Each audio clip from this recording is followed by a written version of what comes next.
This is the engine cover. We're just taking it off slightly so we can get to the engine to check the fluids on that before we start her up. It's a Cummins 100 horse diesel, and we'll come over here and I'll show you what we're doing. We're going to check the oil first, make sure it's at the proper level, and it is. Oil looks good and clean. Ready to go.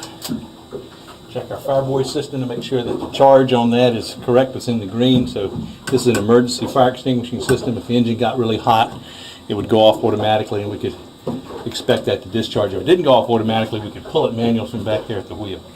Take care of it there. We also check our fluids. This is a radiator cooled engine, augmented engine, as well as a raw water cooled engine.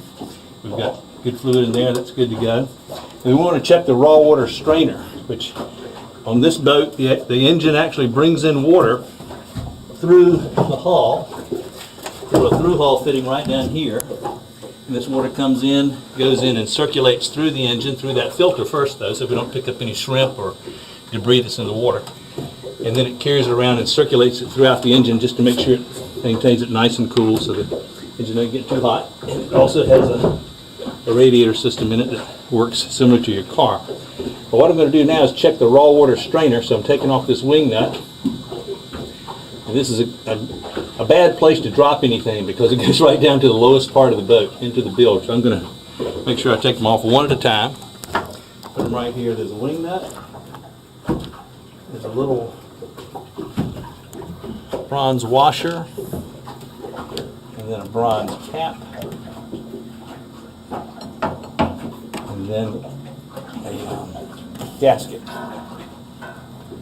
It makes sure that you've got a good, nice, tight seal on that in order for the water to create a vacuum and pull all the way through the engine. So I'm going to pull out this raw water strainer. We'll see if we caught any debris from the last time we were out. Looks like we did catch a little bit. You can see the debris that's down inside there. This filter keeps it from this kind of grass and stuff from being circulated in through the engine. So it's always a good idea to have that. Otherwise, this debris could get lodged in your engine and obviously cause some erosion to the engine. So I'm going to just throw that out. A few weeks ago, I found a dead shrimp in there. He'd been caught alive, and I pulled him in, and he was all nice and orange. He smelled really good. So that's the biggest thing I've ever caught in there. Okay, we put it all back together and it's all secure now, so that should work pretty well. We check the engine also for any other fluid leaks that may be appearing on the surface of the engine. We don't see anything. We look at it for just general integrity, look for wear and tear on any belts or any kind of abrasions we may see on the engine, and we try to make sure there's no chafing going on if the engine's vibrating. It looks pretty good. I'm going to put the cover back on. This is the hardest part of the engine check because the cover's so heavy. That's good. Okay, now I'm going to check the transmission fluid, which is back here in the back and difficult to get to. Come on back here, Jack, maybe you can see it.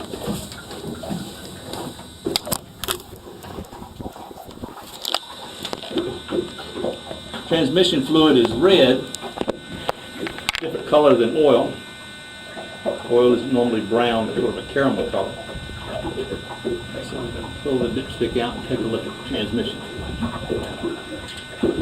It's like it's at an awkward position, so it's got a lever on or space for where it should be. It looks like the transmission fluid is good. It's not aerated or bubbly or anything like that. We don't want that to happen. That means we're getting cavitation or air into the transmission, which can cause some serious problems.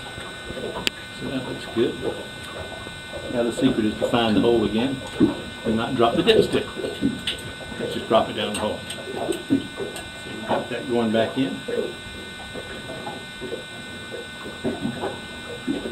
Again, we just check the general integrity back here because a lot of this stuff is where the magic happens on the engines, the shifting of the gears and the throttle quadrant. We also look right here at the backing nut, the gland nut, some people call it. And this is where the shaft runs through the shaft log or back here down into the water. And we have to make a system so that it's pretty much watertight, but also loose enough so that the shaft will spin when the engine turns. And so sometimes a little bit of water is okay to drip in there. That's pretty good, as long as you don't have a real fast or frequent leak.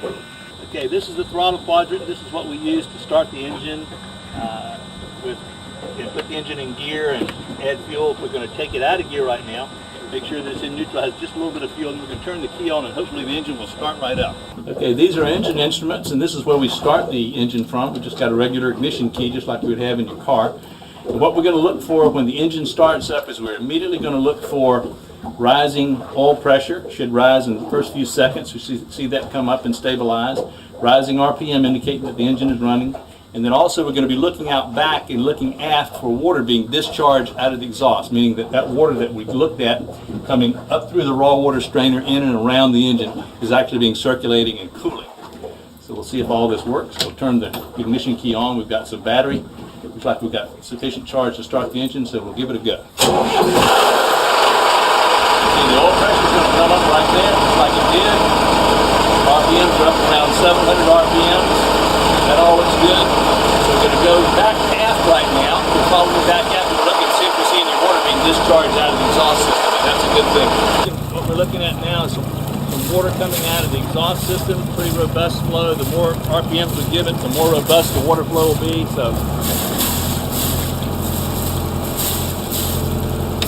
And all that water is just cooling water that's circulating through the engine, keeping it nice and cool as the engine warms up.